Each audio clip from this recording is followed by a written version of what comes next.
Even though we haven't seen as many wildfires in southern Colorado as we did last year, it doesn't mean we're in the clear just yet. Yeah, News 5's Jessica Barretto is joining us live with an expert from the Colorado Springs Fire Department. And Jessica, you're showing us how firefighters measure this danger.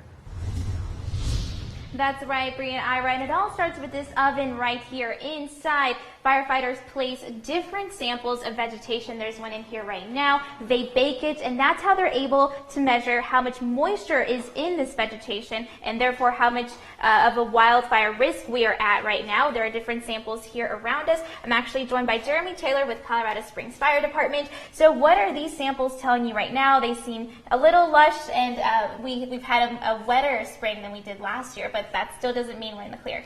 Correct. We have a year-round fire season here in the city of Colorado Springs, and what we sample here is the conditions that tell us how readily available the vegetation is to ignite.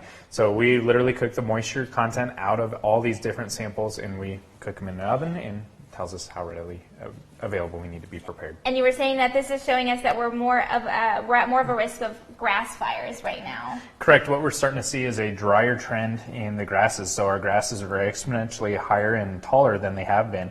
And as you can see, they're a little crunchy this time of year because they're starting to naturally go dormant. But then with the warmer temperatures and the moisture that we haven't received, it's creating some problems for us. So the finer fuels are of concern. So basically all this vegetation has grown lush because of our spring, but now all the moisture is being cut off, so that vegetation is still out there. So what can folks do to stay safe?